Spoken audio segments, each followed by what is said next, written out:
ব্যস্ত হৈ থাকিলে মন ভালে থাকে আৰু ব্যস্ত হৈ থাকিলে স্বাস্থ্য ভাল থাকে। উপাৰ্জন একেবাৰে কম বুলিও ক'ব নোৱাৰি, বহুত অধিক বুলিও ক'ব নোৱাৰি। আচলতে খেতিৰ আমেজটো বেলেগ, ভাল লাগে যথেষ্ট আৰু ব্যস্ত হৈ থকা হয়।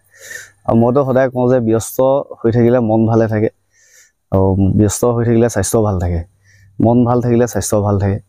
গতিকে সেইকাৰণে আচলতে খেতি কৰিবলৈ চিন্তা কৰিলোঁ। আচলতে মই অকলে নহয়, মোৰ লগতে আমাৰ সতীৰ্থ সকলো আছে, আমি 4-5জনমান বন্ধুবৰ্গ আছোঁ। সকলোৱে লগ লাগি আচলতে সকলোৱে লগ লাগি আচলতে আমি প্ৰায় 40-50 বিঘামান মাটি তাত আমি যোৱা বছৰৰ পৰা আমি খেতি কৰি আছোঁ। সময়টো আচলতে মোৰ লগৰ বন্ধুকেইজনে আচলতে যথেষ্ট সহায় কৰে, বিশেষকৈ খেতিত। তাৰমানে মই যেতিয়া ক'ৰবাত বিভিন্ন ঠাইত গীত পৰিৱেশন কৰিবলৈ যাওঁ, তেতিয়া বাকী মোৰ বন্ধুবিলাকে চায় খেতিপথাৰবিলাক। আচলতে তেনেধৰণে কৰি আছোঁ। মই বৰ্তমানলৈকে অনুষ্ঠানটো বহাগৰ পৰা প্ৰথমৰ পৰা প্ৰায় ঘূৰি ফুৰাই হৈছে। এতিয়া বৰ্তমান ইয়াৰ পিছলৈকে যথেষ্ট কেইখন এতিয়াও প্ৰগ্ৰেম আছে বাৰু। জেঠৰ প্ৰগ্ৰেম যদিও বিহু অনুষ্ঠান নহ'ব পাৰে, বেলেগ কিবা সাংস্কৃতিক সন্ধিয়া বুলি তেনেকৈ কিবা পাতিছে তেখেতলোকে। গতিকে তাৰ মাজতে আচলতে মই যেতিয়া ওলাই যাওঁ তেওঁলোকে চায়, আৰু হঠাতে ময়ো আহোঁ। মই যেতিয়া ঘৰলৈ ঘূৰি আহোঁ তেতিয়া আকৌ খেতিডৰালৈ আহোঁ। আচলতে খেতিডৰালৈ মনত পৰি থাকে যে ইয়াত আচলতে খুব আনন্দ এটা ফূৰ্তি এটা ঠাই, এটা খুব ধুনীয়া প্ৰাকৃতিক পৰিৱেশ। সেয়েহে প্ৰায় আহি থাকোঁ মই ইয়ালৈ। আচলতে কি হয়, মোৰ লগত থকা গোটেইকেইজন আছে মানে কি হয়, গীত মাত নেগায় যদিও দুই এজনে কিবা বাদ্য বজায়। তাৰোপৰি মানে তেওঁলোক খুব সাংস্কৃতিক প্ৰিয় মানুহ, তাৰমানে গান হওক বা গান নাচ এইবিলাক খুব ভাল পায় তেওঁলোকে, সংস্কৃতিবান ল'ৰা। গতিকে মোকো খুব উৎসাহিত কৰে তেওঁলোকে, আৰু সেইকাৰণে মোক এইও পঠাই দিয়ে, তই যা, তই তোৰ কামখিনি কৰি আহ, তাৰপিছতে আমি চাম। তেনেকুৱা আচলতে মিলা প্ৰীতিয়ে ধুনীয়াকৈ কৰি আছোঁ আমাৰ কাম কাজবিলাক।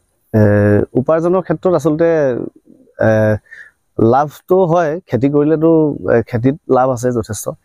আচলতে আমি যোৱা বছৰ প্ৰথম ষ্টাৰ্ট কৰিছোঁ ইয়াত নদী কাষৰ মাটিত। তাৰপিছতে প্ৰথম আমি খেতি কৰি আমি বিভিন্ন ধৰণৰ খেতি কৰিলোঁ, আলু খেতি কৰিলোঁ। আলুৰ পৰাও যথেষ্ট উপাৰ্জন হ'ল আমাৰ। তাৰোপৰি মটৰ খেতি কৰিলোঁ, ৰঙালাও খেতি কৰিলোঁ। তাৰপিছতে বিভিন্ন ধৰণৰ আৰু কিবা আমাৰ লাও জাতীয় বিভিন্ন ধৰণৰ শস্য, মানে প্ৰত্যেক ধৰণৰ শস্যই আৰু যিবিলাক আমাৰ সাধাৰণতে আমাক প্ৰয়োজনীয় যিবিলাক খাদ্য, সকলোবিলাক খেতি আমি কৰিছোঁ।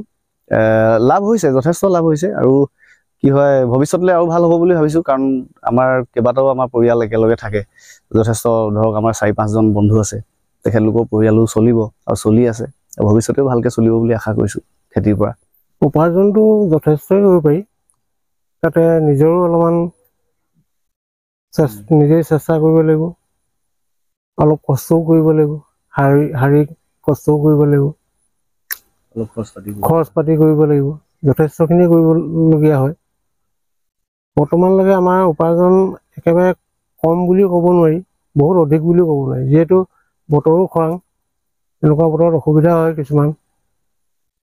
সুন্দৰভাৱে পৰিয়ালবোৰ চলি আছে আৰু গোটেইকেইজনৰ একো অসুবিধা নোহোৱাকৈ চলাই আছোঁ। তেতিয়া আমি ধৰি লওক কিবা কৰ্মই কৰি আছোঁ নে কিবা কৰি আছোঁ, আমি নিজে গম নাপাওঁ। গানৰ যেতিয়া কলি ভাহি আহিব, যেতিয়া শুনিম, গুণগুণাব, ভাল লাগে, খুব ভাল লাগে। তেনেকুৱা পৰিৱেশত ছিঙিও ভাল লাগে, কাম কৰিও ভাল লাগে। বাহিৰলৈ নগৈ ইয়াতে যদি কৃষি কৰ্মত নিয়োজিত হয়, বাহিৰত গৈ যিমান টকা উপাৰ্জন কৰিব পাৰে, ইয়াত থাকি তাতকৈ অলপ বেছিহে উপাৰ্জন কৰিব পাৰিব।